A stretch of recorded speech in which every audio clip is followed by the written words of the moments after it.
Take a moment to think back to a time where you saw your ideal job on paper, where the job expectations just fit precisely what you were looking for in that moment. The compensation and benefits were perfect or exactly what you needed at that time. Everything aligned exactly with your goals and what you were seeking. Now, when you think about that, I want you to also, if you can, try to recall going through the job application process. So you probably had a job application, whether that was, online or on paper. You had your resume, which probably can't be more than 2 pages, and you might have had a cover letter and maybe some assorted documents and things that you were able to pass along. Now, I know when I think about those types of experiences, I remember how much I felt that every little word, every line, every answer mattered so much to me getting that end outcome that I was seeking. That's one of the reasons why assessments can add so much to the hiring process. When we invest in an opportunity, we're limited within the constraints of the job application, the space of the resume, the constraints of the cover letter.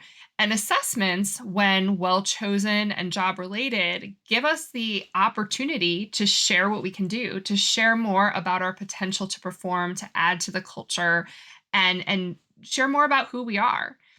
That's probably why, counter to what unfortunately some people are concerned about, that assessments, when again perceived as job related, are 60% more likely to increase in a relationship with a potential employer, and also drive candidate satisfaction because they free us to be able to show a little bit more about who we are, what we can do, what we value, and all of those components create a positive and are the tenets of a positive candidate experience. Of course, we'd still run into the challenge of viewing an assessment as a double-edged sword, which it should never be. It should never be something where it gives us all the great dividends that we want: legal defensibility, information about the candidate, the ability to support them post-hire, faster time to hire, greater competitiveness with getting top candidates quickly that might be scooped up by our competition. It shouldn't be a negative that we have to put the candidate through to achieve those positives. That's absolutely wrong. However, it's right to be concerned about how it fits into the candidate experience and if it's a barrier to hiring. So how do we keep it from being a barrier to staffing, to staying fully staffed, fully trained, something that slows us down? And so that's what I'm going to talk about a little bit today. The first piece is first beginning with a full understanding of how your assessment is living within your ecosystem, within your hiring candidate ecosystem. So what I mean by that is almost always the assessment comes after the job application, right? So your job application really sets the stage for the assessment. So looking at what is the completion rate for the job application, if you can, where are people dropping off? Sometimes when we work with clients, we find that they feel that the job application or conflate the job application with the assessment and are looking at the overall abandonment rate for those two pieces together when we really need to look at them separately, because it could be that there's some aspects of the job application that are maybe dragging down that whole completion rate or increasing the abandonment rate. The application also kind of sets the standard. If there's things about it that are clunky, if we're asking for too much information, that more than what we need to at that time, then that's going to affect candidate attitudes and patience and expectations going into the assessment, or even their willingness to click on the assessment. We often see that the biggest hurdle is just getting candidates to click on the assessment. Once they do that, or once they move from the application, if it's a seamless process, which is always what we want, once they move from the last page of the application to the assessment, that if we can get them to do that, then we're set and they're going to move on through it. The fear that someone is going to invest maybe 5 or 10 minutes in an assessment and leave and never return is really, happens very rarely. We mostly see that candidates leave within the first minute of the assessment, that first page, which could be attributed to what they've experienced or seen prior, or it could be even functional. They could be seeing okay, this just, they've processed the application experience at that point. They've seen a little bit of what you're communicating about yourself through the assessment, and they're opting out. So having those things in mind and having the numbers, if you already have a hiring process in place with an assessment and knowing, what your completion rate, on the flip side, your abandonment rate of the application is, we're often able to achieve definitely upwards of 80%. Sometimes we reach as high as 90% or greater for completion with the assessment. So that leads me to the next point of what are some things that we can do to make sure that the assessment is well received. Some nuts and bolts things.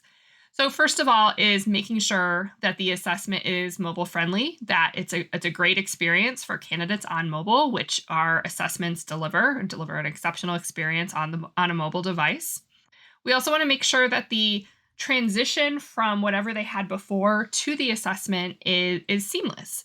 So if it's going straight from the job application to the assessment, that they know, okay, we've completed the job application, we're moving on to the assessment. It's going to take about 10 minutes to complete or 15 minutes, whatever the case may be, and you can save and exit. And also, ideally, little bit about the purpose. So, if you move on to the interview stage, we want to know more about you. We want to know how where your strengths are, how we can support you. If you're hired, how we can make sure that we're doing everything we can for you. Some of those things, or even tying it to your culture. We have a lot of clients where they're using the assessment to gauge alignment and connection and ability to live their culture. So if it's that, why not communicate that up front? Like, our culture is key to us. This will make sure that you can really thrive within our culture and within our core values. Just giving them a little bit of the why instead of just saying, okay, the next step is assessment, go. Next, consider just the candidate's feelings of control and power throughout the situation. So our assessments are built so that the candidate can save and exit if they would like. So if they kind of don't know that they have something coming up in their environment where they're going to need to go and take care of it, they can save and exit, they can return.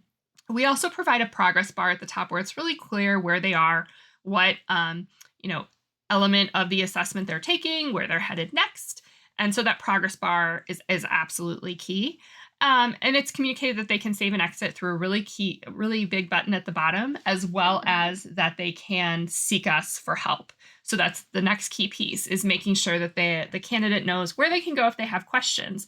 If they're concerned about how the information is going to be used, sometimes that can happen, and they can reach out to us, the assessment provider, and ask any questions about how their data is going to be stored, or what's the background of the assessment, anything at all, and they don't have to reach out to you, the potential employer, around that. Similarly, they can reach out by making sure it's clear how to reach out to us. They can also know that if they need any accommodation, that they can reach out to us about that if they need to. So those are all key pieces around the candidate experience.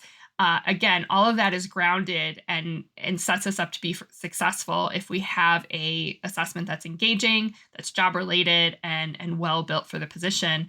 And that gets to a final few things that I'll touch on. First is just with the assessment and that key connection to the job application and other key parts of the process is knowing the competencies. So beginning with the end in mind, what is needed to be successful in this role? What are the knowledge, skills, abilities, other qualities, whether that's work hours, flexible schedule, any number of different things, making sure that we have an understanding of those competencies and what we're trying to measure. Just as we wouldn't, start down a path of building a business or building a new restaurant menu without an understanding of strategy and what's needed, we similarly want to have that for our candidates.